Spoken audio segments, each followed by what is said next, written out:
Geek Out! Hey, welcome to another installment of From Geek Out with Love. I'm Sam. I'm Jake. I'm Rich.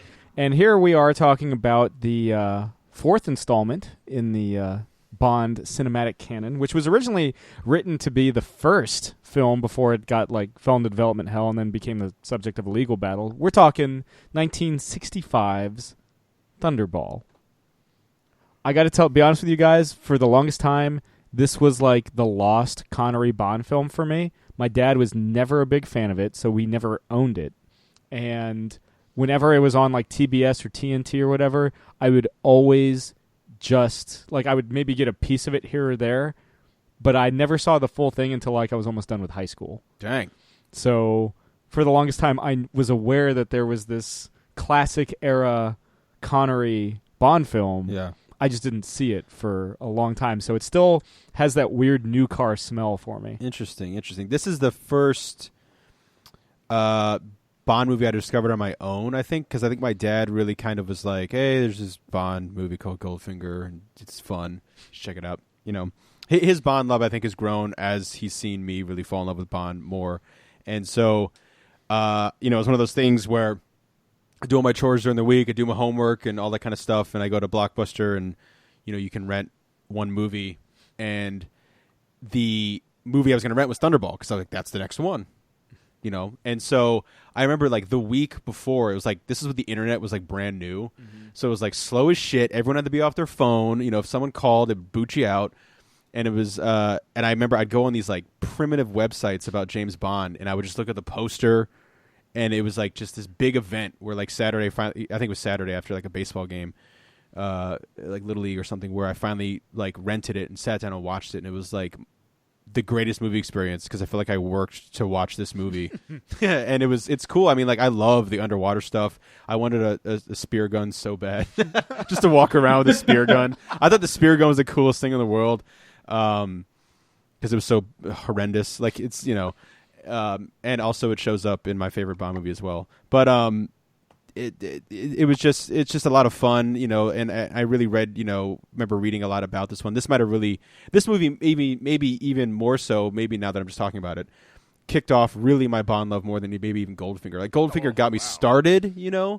But Thunderball was where Made you a man. Well, yeah, Thunderball is where I was the Thunderball spear shot me like Cupid's arrow, and I was stuck with the fucking Bond forever. I mean, I think that's where it really hit the nail on the head with me with this one. So would you say this is your favorite of Connery's movies? No, I mean, I think it's it's weird to say now because I think it's therapeutic. Me talking out loud about this, I'm realizing how big Thunderball was for me. But I think Goldfinger probably still takes the top spot. Goldfinger and even From Russia with Love, but there's just kind of Sam was saying, I think for different reasons there's a special place in my heart for Thunderball. Yeah, which is odd because this is my dad's least favorite, and of course my dad is my gateway into Bond. How does this one stack in the Connery pantheon for you, Rich? It's probably one of my, it's hard to say because it's probably middle of the road for me. Because I love From Russia with Love. I love Goldfinger. I really, really, really like Dr. No. When I was younger, I probably liked and appreciated this movie a little bit more. I had not watched Thunderball start to finish in one sitting in several years. And I watched it last night. It's kind of boring. And it maybe part of it's also because, and I was thinking about the Bond franchise holistically the other day when I was driving home from work from start to finish. You kind of almost do some of these movies a disservice if you give them a negative review now, or you've got things to pick at now, because some of these movies, it's a franchise that's 50 years old. Nothing's going to be perfect. But I don't think that this really stacks up to Goldfinger or From Russia with Love. I think it is head and shoulders better than You Only Live Twice and Diamonds Are Forever. But I think that, the movie kind of gets lost with all from a film standpoint, it's really cool. The first 15 minutes when I was watching it last night, I sit here going, why do I like forget a lot of the things that happen in this movie? This is awesome. Like the intro and everything, and the credits are really, really cool. I'm not the biggest Tom Jones fan. I'm not the biggest fan of that song, but the way the credit sequence was really cool.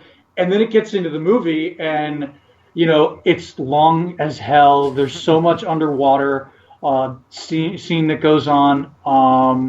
Largo's not exactly one of my favorite villains.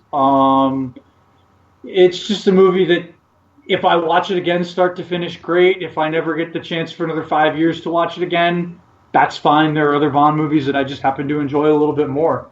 The one thing that I will say about this movie that I probably enjoy the most of all of Connery's movies is this, to me, has the dialogue that's maybe the least cheesy. Like, I think that we said this when we were talking about Dr. No. From a film standpoint, like all the colors when they're in the Bahamas and the Caribbean, and like everything kind of like really jumps off the screen. And Sam, I think it was you a couple episodes ago that said, this is when Connery is his most comfortable as Bond, and when he's kind of like really, the confidence is just really coming out of him, and he's really in the role. And after watching it last night, I agree with that. But like the story's kind of meh, and maybe part of it's also that, from my memory, they kind of, Never Say Never Again is basically shot for shot of this movie. Yeah. So it's almost like there's two of them out there. Also, better theme song than Never Say Never Again. Oh, God. I don't like the Thunderball theme song. You don't like Tom Jones passing out from hitting that last note? I'm not a big Tom Jones guy. And a woman he wants, he'll get. No, I think it's fair to say, obviously this movie is a huge product of its huge fame, from Goldfinger, Well, and it's very much like when this movie came out, it was an event. It's the first Bond film shot natively in widescreen from start to finish. That's why Connery does the gun barrel in the beginning instead of Bob Simmons, his stuntman. Yeah. It ran for 24 hours. If you adjusted for inflation, it would be the first, it would be the second highest grossing Bond film of all time, second only to Skyfall. This movie was like released at the height of 007 mania. And so much so that they wanted to kind of cash in on it. This is the first time we see all the 00 agents in one room, right? Mm-hmm. And they wanted to have all the popular like knockoff James Bonds, like the guys from The Man from U.N.C.L.E. or like what's his name, James Coburn from in like Flint, in the as 00 agents, but they were just like, logistically that would just be impossible. Like the rights and the monies and the timing, the ego. Yeah, they're just like we can't. But no, I really, for me, I don't know if you guys agree, but like watching Connery during production of this, this is where he starts to like fatigue from the role. He only agrees to do one press interview during all of Thunderball, and again, this is at the peak of like commercial Bond, which I think the only one he does is with Playboy or something. But of course, story checks out. Yeah. He would get. This is where he's starting to get mobbed at restaurants, like he's one of the fucking Beatles. This is where his like life and his marriage is starting to come apart at the seams. Where that's starting to become part of the public eye, but which you definitely see in his subsequent films. But with this film, this is the last one where I feel like he's having a good time. Yeah, I would agree with that. Shooting. I would agree with that. What was it? And You Only Live Twice. They turned him into like an Asian beetle.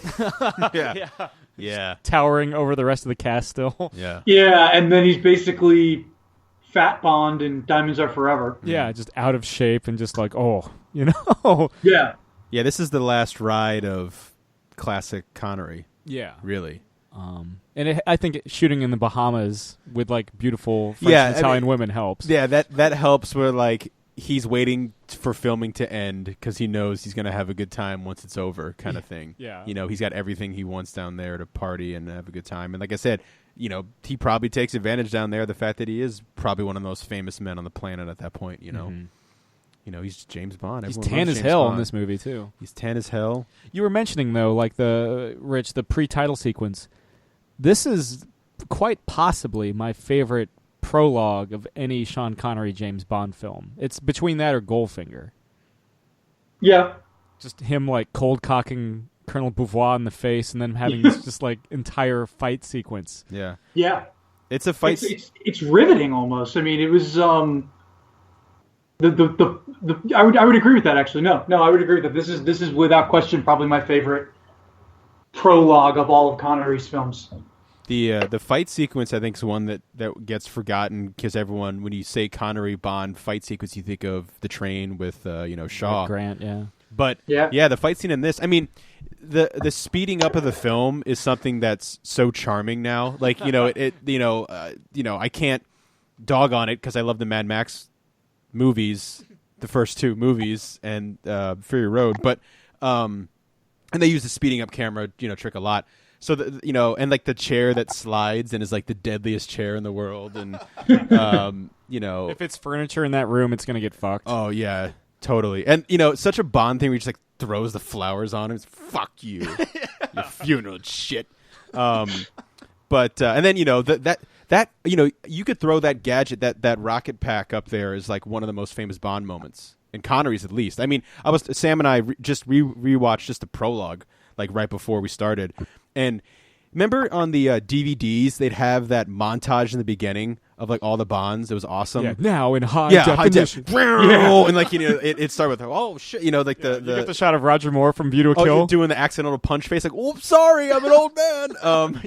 Like he's punching off the wrong foot, and is seriously go back and watch that.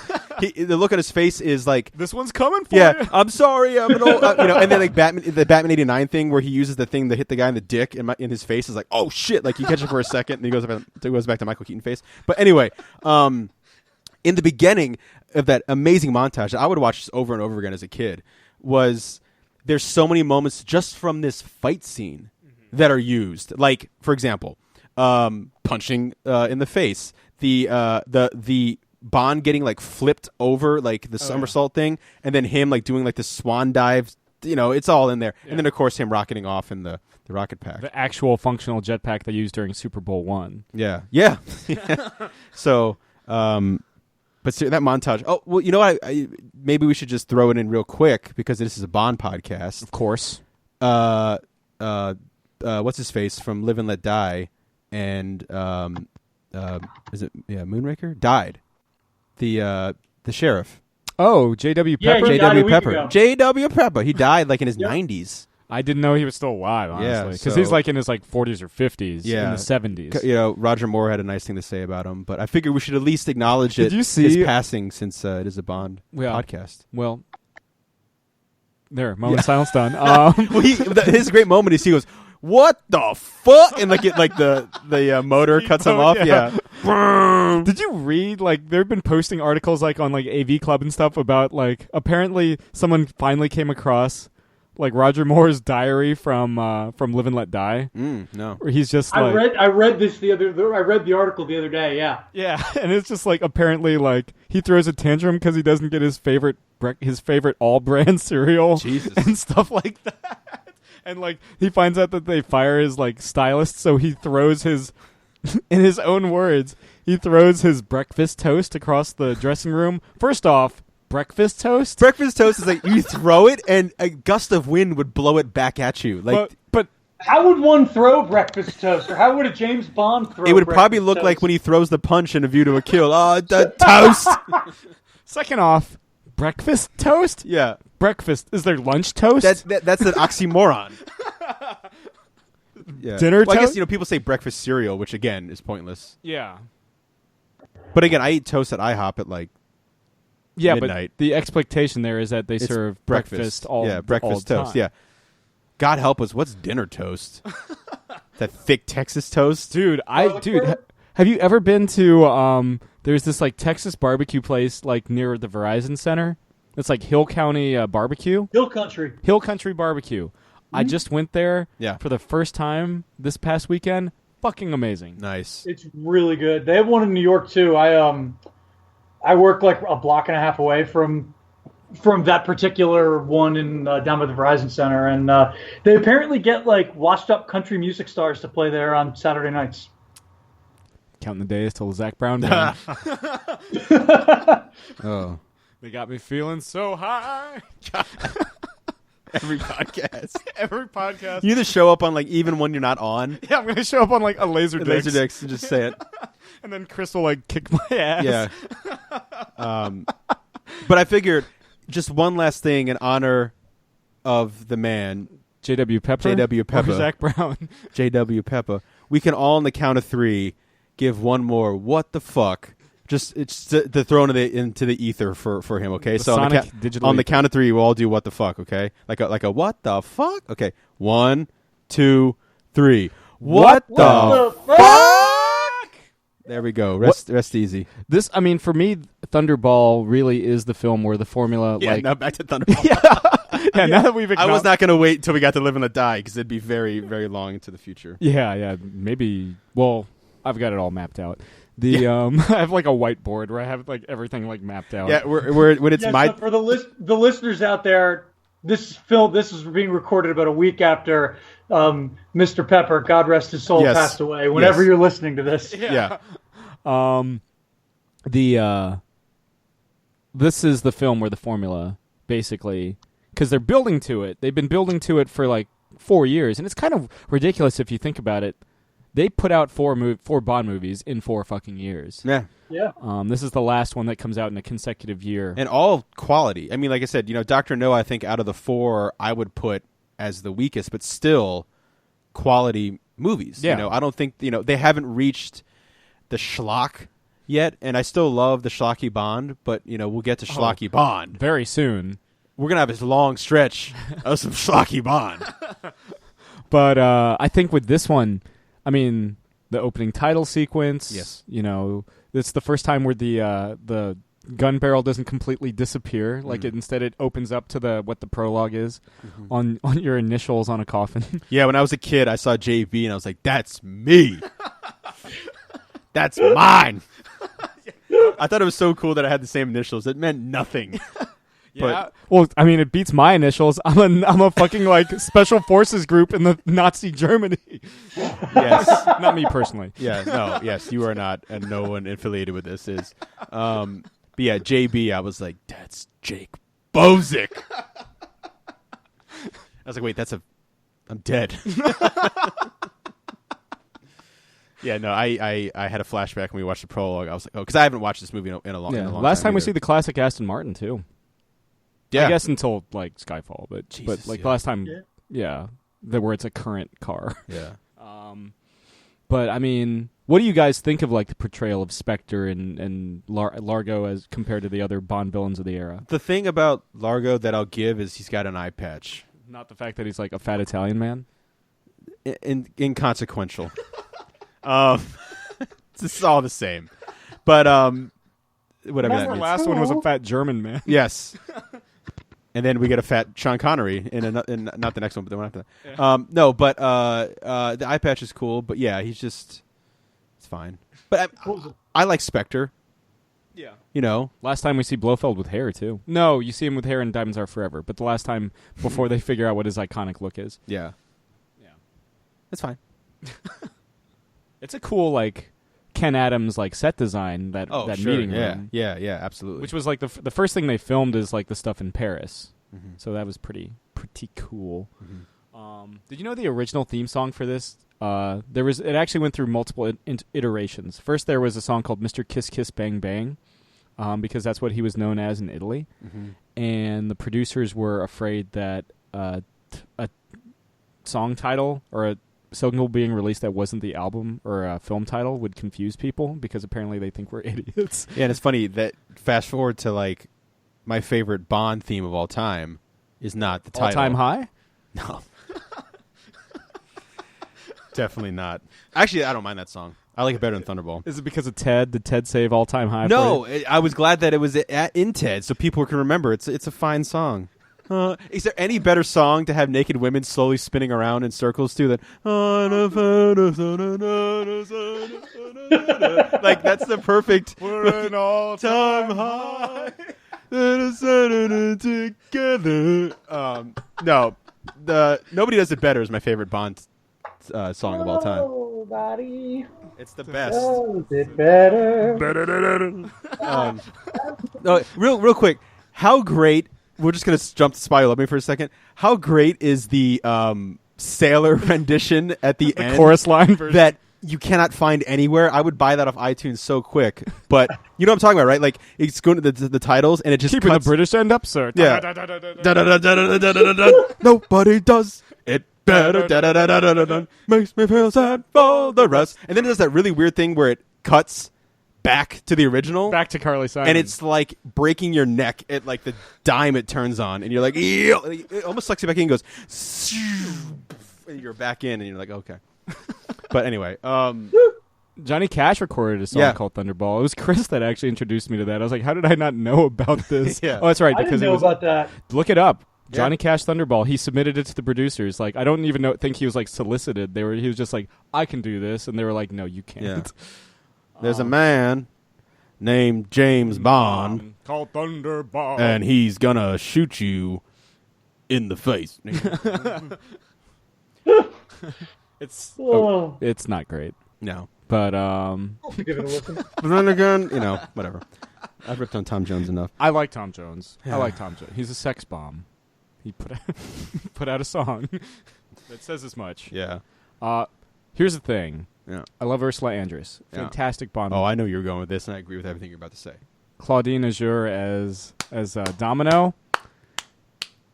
My favorite 60s and just Connery Bond girl. I think I might go that far. I mean, I love From Russia with Love, but I think I'm with you on that one. Domino, man. Domino. And Fiona Volpe is great too.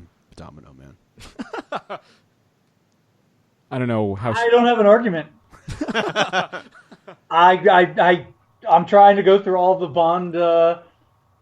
Bond girls right now in Connery's movies, and I think I'm inclined to agree with you. Like she's up there as like one of my all-time favorites. Oh, Bond yes. girls. I mean, if she's not number one, but she's close. Yeah. Who's number one? Vesper, Eva Green, Forever and Ever. We do love those French women on this program. Yeah. And also her importance to the character too, to bring it back to Bond, but also Eva Green. Yeah. I'm trying to think who. I mean, there's a strong argument that Domino might be my favorite overall, but certainly. But I mean, for classic, certainly classic era. For classic though, it goes to Barbara Bach. Oh, really? Yeah. Is it because she's married to Ringo Starr? 50%. Okay.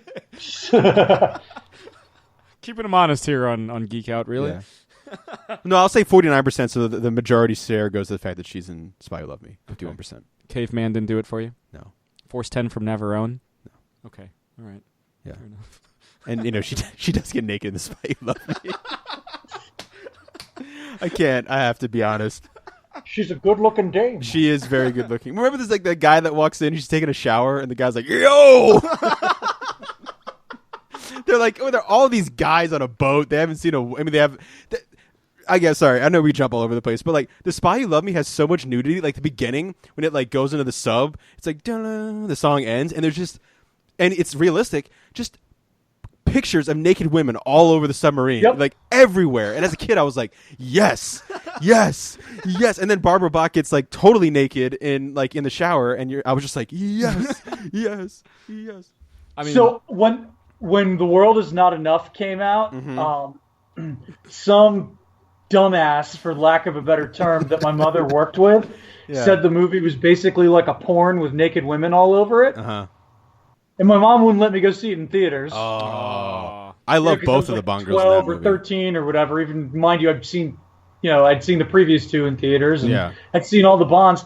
And I distinctly remember, like 2 weeks before, like it came out on video, and I was going to see it. My mom's sitting in the living room watching, Barbara Bach and Roger Moore on like HBO, and I'm sitting there, I'm like, are you fucking? I didn't say fucking in front of me. Like, are you fucking kidding me? Really? You wouldn't let me see? The World Is Not Enough PG-13. Yeah. Meanwhile, you got this crap on TV. I mean, all of the from pretty much Brosnan, maybe even Dalton on. I'm trying to remember exactly. Like, pretty much the more and before, all the title sequences are just nude women. And well, this is the first one where it's like actual proper, where it's actual nude women. Well, that's true. Yeah. So like Maurice Binder doing all of the like the classic. All the older Bond like openings were just nude women, So it's funny that same thing. My mom wouldn't let me see Goldeneye because I didn't see Goldeneye in because theaters. in the no more foreplay line in the beginning, and my brother ran around to everybody yelling. I probably said this before already. And we'd yell and have a fake gun, and we go, "No more foreplay," and we'd run up to like everybody and say it. My mom's like, "You don't know what that means." So anyway, yeah. Yeah. I mean, I will agree with you, Rich. The movie loses like for me the first half, maybe not even the first half, but like the opening act is phenomenal. Mm-hmm. But anytime they're underwater, and yeah, I think your math is right. It is like a quarter of a 2-hour long film is underwater. And I think part of that, it was like, hey, we've got these Panavision widescreen cameras. We got like the same kind of cameras they film shit like Ben-Hur with. Mm-hmm. Look how gorgeous the Bahamas looks. Underwater now. Yeah. And I guess like the joke's on us like 50 years later because audiences in 1965 did eat that shit up. Yeah. But you know... You know what the unsung hero is in terms of music that I love that I wish they'd bring back for... If I was in charge of the Bond movies, the first thing I'd do on the big whiteboard is I'd be like, bring this shit back. The... I guess it's like the one like the Bond theme. That's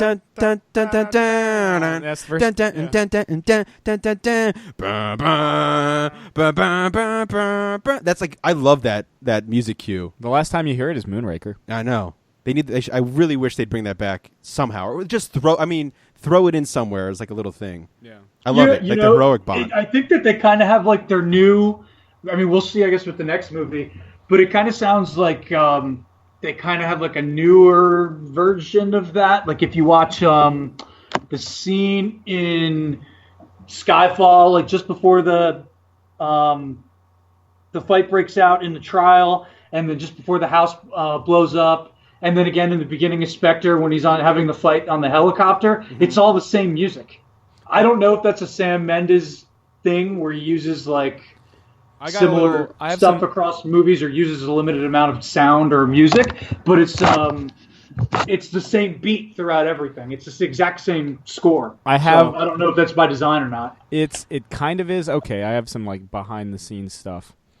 Thomas Newman, who scored both Spectre and Skyfall, didn't exactly. He wanted to kind of like do a little more electronic stuff, which you get a little more of in Skyfall than you do in Spectre. Yeah. And the producers, particularly Barbara Broccoli, was not a fan of that. Mm-hmm. And so that's why he has more conventional stuff for much of Skyfall. I mean, there's like leitmotifs from the Thunderball theme and from On Her Majesty's Secret Service and Goldfinger and that. And they brought him back for Spectre, and they used basically the soundtrack from the score from Skyfall as a temp track when they were scoring Spectre. And he did even more experimental stuff, and they were like, no, basically make this like Skyfall 2. And he's like, you've already got the Skyfall soundtrack. And so apart from a few new pieces, they just recycled the soundtrack from Skyfall.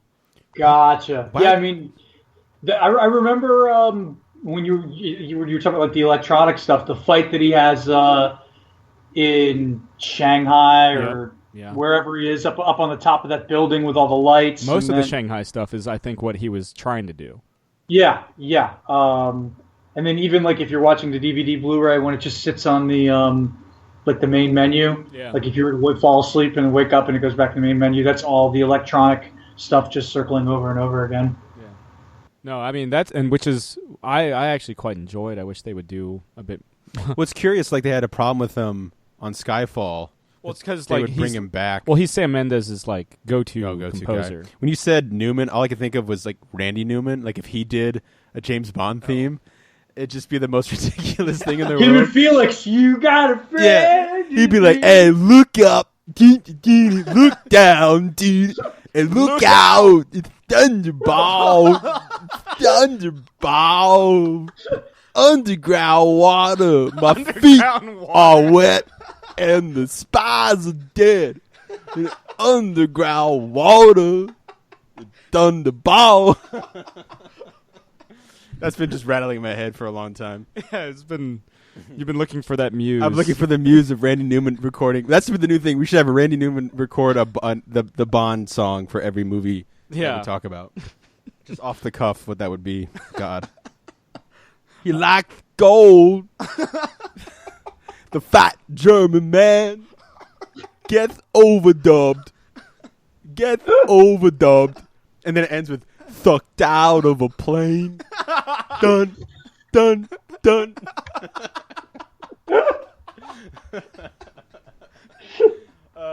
What's the thing in from Russia with Love? What? No, yeah, Carum Bay. Gypsies fighting, scratching their eyes out. Carum Bay. Knife in a boot. Smirsh. Yeah, Smurf. Smurf. That sounds like a Randy Newman. And then 3 blind mice. 3 blind mice. This movie's With kind Randy of Newman boring. as one of the blind, Yes. blind mice. Yeah, this movie's kind of boring. 3 blind mice. There, we're caught up. Yeah. That's the Honor Majesty's Secret Service like intro where it's like little clips. Oh, yeah, all yeah, such yeah. Randy Newman. Who is the James Bond? This isn't Sean Connery. Why is he talking to me through the screen? Just confused Randy Newman watching all the Bond films in a row. So by the end, he's a psychopath. Again, by the end. Yeah, yeah.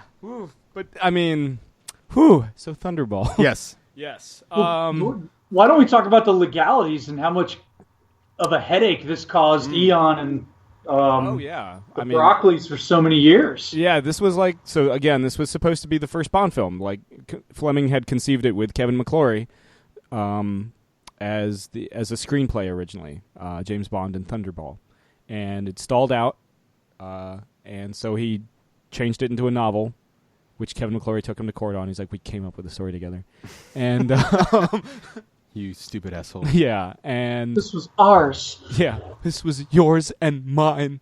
And so when Bond was picked up by Saltzman and Broccoli, they're like, Saltzman originally wanted to do Thunderball, and then McClory was like, you can't do that. And so they're like, fine, we'll do Dr. No. And when time came around to finally do Thunderball, it had taken them basically since they greenlit Bond to begin with back in the early 60s to work out the legal battles to get Thunderball made, because it was the one that Harry Saltzman always wanted to make, because that was the book that introduced him to the series. They ended up... you'll notice on the opening titles during the classic era, this is the only Bond film not produced by Albert Broccoli and Harry Saltzman. It's produced by Kevin McClory. Yep. And I think that kind of I think McClory was fascinated with the underwater stuff, and it's part of the emphasis on it, because you see a lot of it in Never Say Never Again as well, because he thinks it was just so integral to the story. Mm-hmm. That's a big part of it. The idea of, Broccoli and Saltzman are executive producers this time around, and the stipulation is that for like 10 years, the Broccoli and Saltzman can continue to use Blofeld and Spectre, but then the rights revert back to McClory, which leads to Spectre getting deep-sixed from The Spy Who Loved Me, Blofeld not getting name-dropped in For Your Eyes Only, and Never Say Never Again coming out, I guess, 18 years after this. Came out in like 82? 83, 81 maybe? 83, yeah. Same, 83. Same year as Octopussy. That's right. They went head-to-head.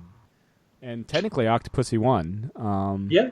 So, and I prefer that over the two. Yeah. Personally. Yes. If we're counting, like, Never Say Never Again as a Bond film, which apparently we are, like... Might as well. Yeah, because it's got Connery and... If it didn't have Connery, I wouldn't. Yeah. If it was some other schmuck. Yeah. James Brolin. Oh, shit. What if he just did the American accent? Well, James Brolin was supposed to be Bond for Octopussy. You can see the screen tests online. But the... Yeah, if it wasn't for that, then... And if we're counting it, it's my least favorite Bond film. Because it just feels so fucking weird. It's the most European... For some reason, Bond I remember, film. like, as a kid, I just, like, loved every James Bond thing ever. And so that just got lumped in with it. I honestly haven't seen it in years. I'm sure it's terrible. But, like, in my mind, I can't separate from the fact that as, like, a young kid, when I watched it, I was like, it's Connery's back. So when I was a kid, Connery was my favorite by far. Like, there's nobody even came close. I didn't care. I didn't want to watch any other Bonds, and then Brosnan came along and he was, my favorite because he was Bond, our Bond and blah, blah, blah. But. And then he made, like, too many. Well, it's not that The Brosnan era isn't Brosnan, especially the latter half of it, isn't Brosnan's fault. No. He just gets progressively weaker material Yeah. as it goes. Yeah. Yeah, I mean, I think that. I mean, it's 22, 23 years old at this point. I mean, Yeah. GoldenEye stands the test of time. I mean, I was watching him in the tank go through the wall, chasing after the Russian general and Isabella Scorupco. Never gets old. Yeah. Mm-hmm. Fixing his tie. Yeah, fixing his tie in the tank. Yeah. What wasn't McClory trying to make another version of Thunderball, like almost up until Casino Royale came out with Dalton? It was like Warhead 2020 or Warhead He was trying 2001 or some shit like that. I don't remember the title. He was because the original title of Never Say Never Again, was Warhead. Yeah. And then he wanted to remake Warhead in the 2000s when Brosnan became available, and it didn't end up. He basically was working on a rehash of Warhead until his death, and then after his death, his estate renegotiated, Eon getting the rights to Spectre and Blofeld back just in time for Spectre. Mm-hmm. And because as soon as they got the rights back for that, they were like, "Let's fucking do it." Yeah, I mean immediately. Yeah. It would be very. There's part of me that wonders what a fourth Daniel Craig Bond film would have been like if they didn't get those rights back, or at least not back at that time. I think we'll always kind of wonder that because I doubt they. I mean, they got the rights back during the filming of Skyfall, right? Yeah, that sounds about right. Yeah. So I imagine that Barbara Broccoli probably had a hard-on immediately to do Spectre, and they never considered doing anything different. They were like, "We're getting personal in Skyfall. Let's get stupid personal in Spectre." Let's connect everything because that's what Hollywood has to do now. We've waited decades and let's fuck it up. That's what they did. Here's what we're gonna do. We just came off arguably the greatest Bond movie we've ever made. Let's make a Roger Moore movie starring Daniel Craig. Let's get a Roger Moore movie starring the most cold-blooded motherfucker to ever play the part. It's gonna be terrible. And by that we mean George Lazenby. Yeah, George, 70-year-old George. It would have made more sense to get 70-year-old bearded, long-haired, whatever George Lazenby. Hippied out George Lazenby. Yeah, I feel like with all the shows that we work, at some point we're gonna run into George Lazenby. I want to. Dear God, I want to. We almost ran into Ric Flair. Yeah, that was pretty cool. What? Yeah, Ric Flair. We were at Emerald City, and we heard wooing, like people going woo woo, and I made like an offhand comment behind the counter. I was like, "What is Ric Flair here?" And some guy who was like checking out books in front of me, like looking through the books, was like, "Yeah, he's going to be here soon." And I was like, "What the fuck?" And like you could tell wherever he was on the show floor. Yeah, based because on people would woo. It was like sonic woo. Like you could just like woo. There's woo, a trail. Woo. Like it would like bounce All the back. ladies gotta hop on Space Mountain. But like my thing is like when I was watching wrestling, like WCW, WWF era, like the Monday Night Wars stuff, I hated Ric Flair. Like I mean, he was a great wrestler, but I hated Ric Flair.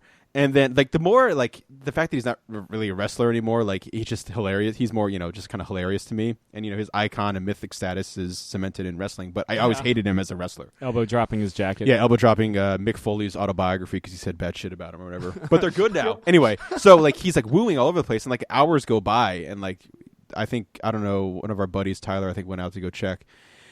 And he was like, "No, I didn't see him." And then we heard like the wooing gets stronger, like the woo awakens. And he walked by, and it was really fucking sad. Like like wrestlers are like boxers. Like very, very, very few get away clean. And I don't mean I mean clean in like any sense of the word you want to take it. Like it usually ends badly. Yeah, which is sad. The Mickey Rourke film is not a piece of fantasy. Yeah, and Ric Flair I know has money troubles and stuff like that. But his body was just broken, dude. Like when he walked by, he looked terrible. I mean, he had a smile on his face, like people were wooing, and he's got to feel good to see the fans around. But like that was a sad moment. Like I said, I never grew up a Ric Flair fan, but I was like, oh man, like that's a man beaten down by he wrestling. lost his son too, Yeah. I mean, like again, a real like nobody Does it better. Nobody else is The Rock. You know what I mean? Like that is a 1 in a million thing. Like with boxing too. Yeah, like not even Hulk Hogan got away clean. Oh, dude! I mean, Hulk Hogan's like one of the ultimate. Like you would have thought that guy would have got away no problem. Like in the Suburban '80s, Commando, dude. Oh yeah, I used to watch all those. Excuse me, I used to watch all those Hulk Hogan movies. Yeah. Was Encino Man a Hulk Hogan movie? Nah. No, it was Thunder in Paradise. Thunder in Paradise. Fucking that was the jam. TV show. Yeah, that was my jam. Suburban Commando, of course, like Rocky 3. Rocky 3, yeah, Thunder Lips. The Ultimate Male. Male versus the Ultimate Meatball. But no, I mean that was sad. But like I said, and then Roddy Piper was one of my favorite wrestlers of all time, and he passed away a couple years ago. Suddenly. And Ultimate Warrior, same thing. It's just sad. But On the topic of wrestlers, Batista was in a Bond film. That's right. Brings it full circle. That's right. And like I said, I loved him so much. I actually liked his character a lot because that was one thing I liked in the Roger Moore. Let's make it a Roger Moore type Bond film. Was that it's like a Jaws type character when it brings back when he had like the nails, like the metal tip nails. Yeah. He was cool. His entrance was awesome. Yeah, that whole scene was awesome. Like I said, Spectre, I give shit because I love Bond. Like, I don't hate that movie by any stretch of the imagination. Like, there's a lot of stuff I like, and that's one of those scenes that I fucking love. Yeah. Yeah, because it's very much a callback to moments like this with, like, the big Spectre meetings and the faceless Blofeld. That's what I think before, Spectre came out, we were like, oh, man, remember back to, like, the Connery era. Like, we're going to... Thunderball. We're going to get that type of shit, and we did, kind of. Yeah. But it could only get... Maybe it could get worse, but like it could only get better. It can always get worse. But I mean, like they can keep Spectre alive in the Bond universe. Even when they go to another Bond actor, like Spectre is so. It's funny because we talk about Spectre being such a huge part of Bond, but in the 55, 56 years Bond's been around, it's been around for how many years of those 50? You have to also keep in mind that like Spectre or Bond doesn't have a lot of recurring bad guys. Well, I know that's what I'm saying. Like. Yeah. But I mean, like, it's such an integral part to Bond. Yeah. But majority of the Bond actors never fucked with Spectre. Yeah. I mean, granted, Roger Moore really just quote unquote did. Yeah. But Timothy Dalton never does, and Brosnan never does, and until recently. But there's a stretch of period where like Roger Moore technically never messed with Spectre. No, he just messed with a nameless ghoul. Yeah, who's a ghost from the past. Yeah, a ghost from the past. Yeah, who's basically, and that's such a shitty way for Blofeld to go out. You know what I mean? Yeah. You know what's a shitty thing about like Thunderball? Largo, when he goes out, he's so fat he jams the steering wheel. Yeah, they say as much. Yeah, they're like he's jammed the wheel. He's jammed the wheel. Yeah, and then if you could live in any Sean Connery Bond movie, would it be Thunderball? Like if you could be Bond? Oh, yeah. Without question. Because Goldfinger is in captivity most of the time. From Rush with Love, I got to get the shit kicked out of me by Red Grant. He gets basically fucking tortured in Dr. No. Mm-hmm. I have to get Japanese surgery to look Korean. Yeah. And then you got to get really fat to be in Diamonds Are Forever. Well, I'm halfway there. I guess Thunderball makes perfect sense. Yeah. Not to mention, like, Tiffany Case versus Domino. It's not even... Domino! The Kiss song.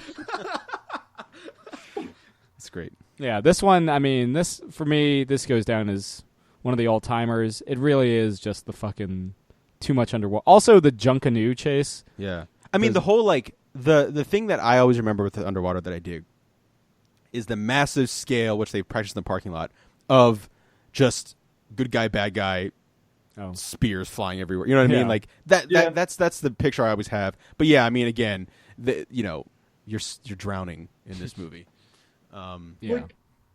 With the Connery movies, we've touched on it a little bit. All of the movies kind of have their own like spot.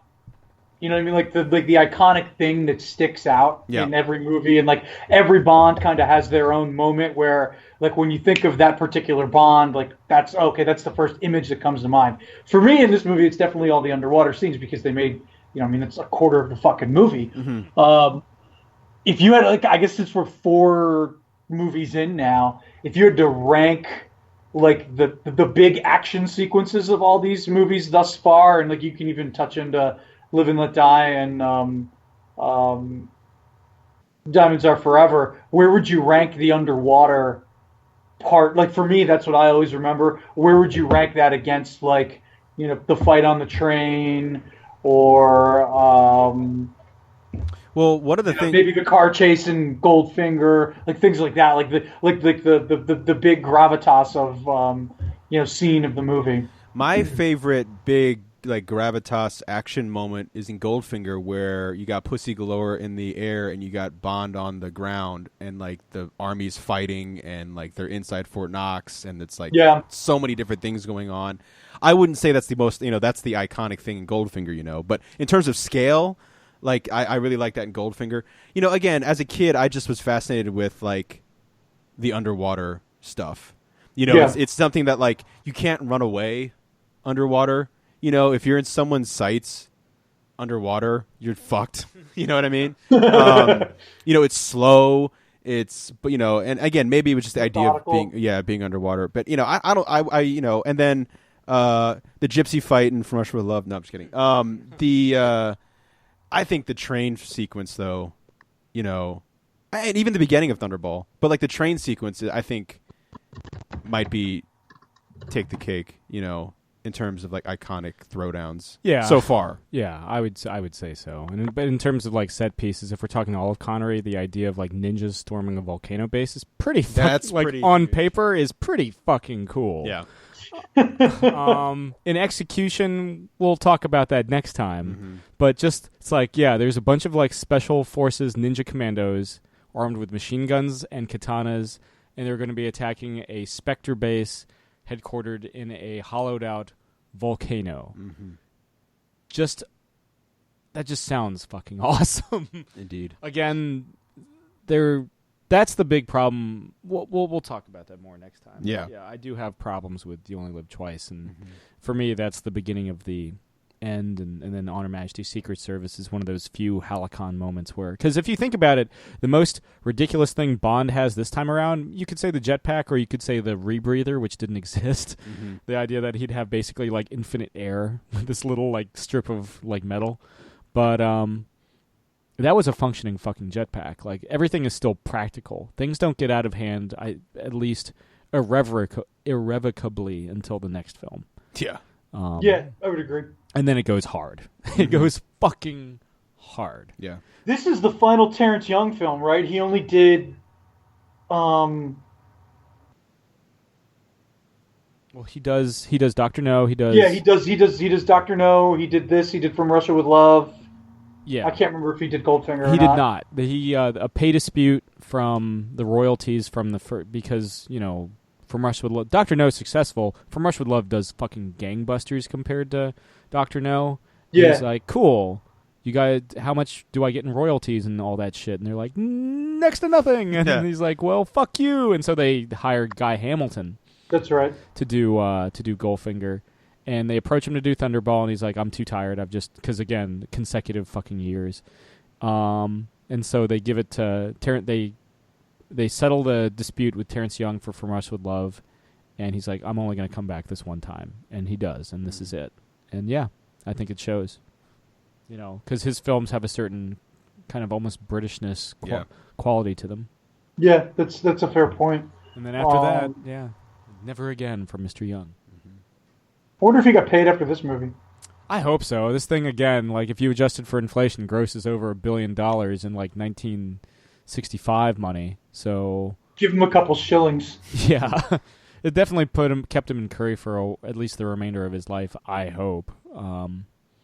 You hear the sad, broken tale. Somebody do research on Terrence Young. Let me know. Yeah. Also, he spells Terrence with only one R. Unusual. It is. You couldn't afford the other R. Yeah.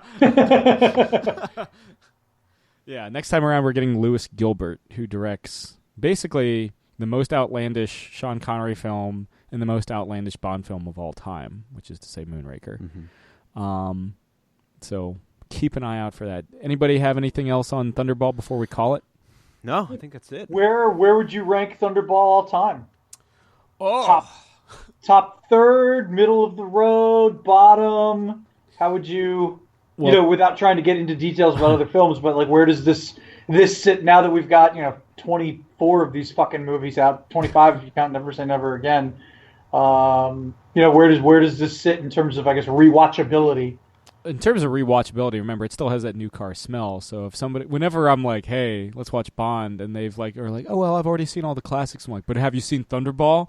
That's how it usually ends up proceeding. Otherwise, so I have no problem rewatching Thunderball. Even though I watched it over the weekend, saying all this, I'm kind of like, maybe I can watch it when I get home and go to bed to fucking Thunderball. Mm-hmm. But I don't know if it makes the top 10, but yeah, it would probably make the top third. I mean, it was big into my. Well, actually, there's less than 30 Bond films, so it wouldn't make the top third, would it? It's big into my history with the James Bond movies. It's in terms of Connery. If I'm ranking all the Connery Bonds, it's probably third. Behind Goldfinger and From Russia with Love. Yeah, and third out of the 4 we've talked about so far. Yeah, certainly the third best Connery film. Where would you stack it, Rich? I'd have it as the 4th best Connery film. I probably prefer Dr. No to this film, and it's probably it's a middle of the road film for me. After watching it again last night and actually trying to, for me it's just kind of boring, and maybe it's because we're spoiled. At the time in 1965 when it came out, seeing all this stuff for the first time, I'd probably have a much different attitude towards the film, and we've kind of been spoiled with the fact that we've got 23 more that we've been able to watch, and obviously with the action set pieces that we got to see in the Brosnan and now in the Craig years, we're spoiled comparatively. But I would say that this is probably Connery at the peak of his powers as Bond. So from that standpoint, as watching a guy play the role, probably one of the 5 or 6 best performances I think we've seen easily. Yeah. Yeah, and unfortunately for old Sean, it's all downhill, all downhill from here. Yeah. So I guess you guys at home have that to look forward to. Yeah. So do we. Yeah. So next time things should theoretically be getting really, really funny over the course of the next 10 episodes that we shoot here. Yeah. You guys are in for a treat. Sometimes, shit talking these things is more fun than speaking lovingly of them as we pat them on the head and ruffle their hair. Yeah. But, yeah. We're coming for you, Roger Moore. We're coming for you. I'm coming for you, baby. Yeah. All right. And this has been another installment of From Geek Out with Love. I'm Sam. I'm Jake. I'm Rich. Goodbye, James Bond.